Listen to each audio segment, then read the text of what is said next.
ನಮಸ್ಕಾರ. ನೋಡಿ, ನಾವು ಎಲ್ಲ ಬ್ಯಾಗ್ಗಳು ಅಥವಾ ಪಾಟ್ಗಳನ್ನು ಕೊಂಡ್ಕೊಂಡೇ ಮಾಡಬೇಕು ಅನ್ನೋದ್ರ ಬದಲು ನಾವು ಮನೆಯಲ್ಲಿರ್ತಕ್ಕಂಥ ಹಳೆ ಕ್ಯಾನ್ಗಳಾಗಿರ್ಬೋದು, ಬಕೆಟ್ಗಳಾಗಿರ್ಬೋದು, ಡಬ್ಬಗಳಲ್ಲಿ ಇವುಗಳಿಟ್ಟರೆ ನಷ್ಟ ಏನಾಗುತ್ತೆ. ಜೊತೆಗೆ ನಾವು ವೇಸ್ಟ್ ಮಾಡೋದ್ರ ಬದಲು ಲೋ ಕಾಸ್ಟಿಂದ ನಾವು ಇಂತಹ ಪಾಟ್ಸ್ಗಳಲ್ಲಿ ಟೆರೆಸ್ ಮೇಲೆ ಗಿಡಗಳನ್ನು ಬೆಳೆಸಬೇಕು. ನಮಗೆ ಗೊತ್ತು, ಹಸಿರು ಮನುಷ್ಯನ ಉಸಿರು, ಹಸಿರೇ ಉಸಿರು. ನಾನು ಎಲ್ಲರೂ ಆನ್ಲೈನಲ್ಲಿ ಕೊಡ್ಕೊತಾರೆ, ಸಂತೋಷ.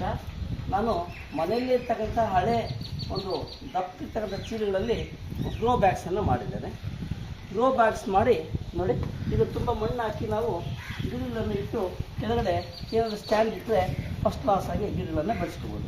ಅದೇ ರೀತಿಯಾಗಿ ನಾನು ಸಹ ನನ್ನದೇ ಆದಂತಹ ಒಂದು ಚೀಲಗಳಲ್ಲಿ, ಸಣ್ಣ ಸೋನಾ ಮಸೂರಿ ಅಕ್ಕಗಳಲ್ಲಿ ಬರ್ತಕ್ಕಂಥ ಚೀಲಗಳಲ್ಲಿ ಗ್ರೋ ಬ್ಯಾಗನ್ನು ಮಾಡಿ ಅದರಲ್ಲಿ ಗಿಡಗಳನ್ನು ಇಡ್ತಾಯಿದ್ದೀನಿ. ನೋಡಿ, ಈಗ ಈ ಗಿಡಗಳನ್ನು ನಾವು ಇಟ್ಟಾಗ ಅವು ತನ್ನಷ್ಟಿಗೆ ಎಷ್ಟೋ ನೋಡೋದಕ್ಕೆ ಆನಂದ ಕಾಣ್ತದೆ. ಟೆರೆಸ್ ಮೇಲಿರ್ತಕ್ಕಂಥ ಗಿಡಗಳು ಎಲ್ಲರನ್ನೂ ಆಕರ್ಷಣೀಯವಾಗಿ ಮಾಡ್ತದೆ.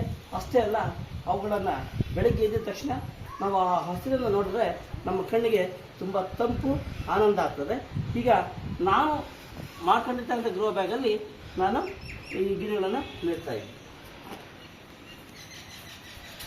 ಕೊಂಡ್ಕೊಂಡು ಬಂದಿರೋವು ಫ್ರೆಂಡ್ಸ್ ಹತ್ರ ಹಾಗೂ ನೆಂಟರು ಅವ್ರ ಮನೆಗಳ ಹತ್ರ ಇಸ್ಕೊಂಡ್ಬಂದಿರ್ತಕ್ಕಂಥ ಎಲ್ಲ ಗಿಡಗಳನ್ನು ಇಟ್ಟು ನಾವಿಲ್ಲಿ ಗಿಡಗಳನ್ನು ಗ್ರೋ ಬ್ಯಾಗ್ ಮಾಡಿದ್ದೀವಿ.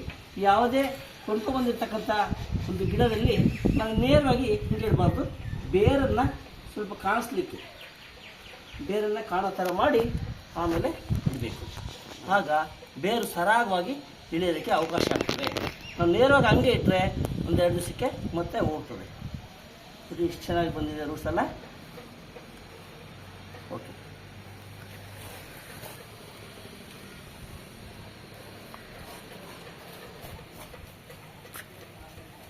ಈ ಥರ ಮನೆಯಲ್ಲೇ ಮಾಡ್ಕೊಳ್ತಕ್ಕಂಥ ಗ್ರೋ ಬ್ಯಾಗ್ಸಲ್ಲಿ ನಾವು ಗಿಡಗಳನ್ನು ಇಡಬಹುದು.